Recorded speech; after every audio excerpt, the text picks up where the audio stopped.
મિત્રો આજે આપણે વાત કરવાની છે પંછિયા વિશે. પંછિયા તો સબસિડી વાળા ઘણી જગ્યાએ જડે છે, એનો વજન આપણે ઘટે છે. તો આ પંછિયાની અંદર 330 થી 335 કિલોનો વજન છે. તો મેન ખાસિયત આપણે એક એક વસ્તુની આજે મુલાકાત લેવી છે. જે મેન ઘોડી છે, તો ઘોડી 10 આની છે, 3 10 આની. પછી પાટલાની વાત કરીએ તો પાટલો છે 3x3 જાડાઈ પહોળાઈ, ટૂંકમાં 3x3 ની છે. પછી જે પાછળની ઘોડીનો જે પાટો આવે એ 2.5 10 આની છે. પછી આ જે છે ને ભાઈ, આપણે ફારવાની જ્યારે વાત કરીએ તો ઘણી જગ્યાએ છે ને ફારવામાં આપણે બેસતા નથી, પ્રશ્ન રહીએ.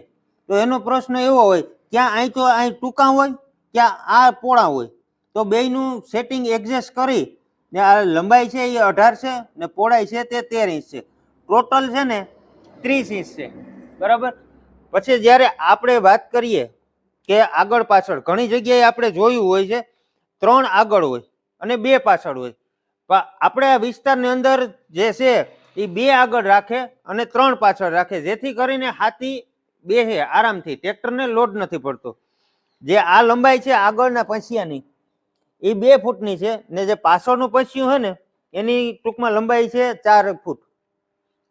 પછી આ પાટાની વાત કરીએ, જે પાછળનો પાટો છે એ 2.5 10 આની છે, જેથી કરીને તમે ગમે એવો કાદી ટૂંકમાં હોય તો પણ વળતું નથી આ પંછિયું. તો ખેડૂત મિત્રો, આનું એડજસ્ટમેન્ટ કરવું હોય ને તો આપણે અહીંયા હોલ આપેલા છે, એવું કરાર 2 જગ્યાએથી અલગ અલગ રીતના સેટિંગ કરવાનું હોય તો આમાં સેટિંગ પણ થઈ જશે. જો આ 2 બાજુ બોલ આપેલા છે. તમારે જો પંછિયાનો ઓર્ડર દેવો હોય કે વધુ માહિતી જોતી હોય તો ગુંદારી શેકપોટ મહાકાળી એન્જિનિયરિંગ ભોજાભાઈ, તેમનો મોબાઈલ નંબર ડિસ્પ્લે ઉપર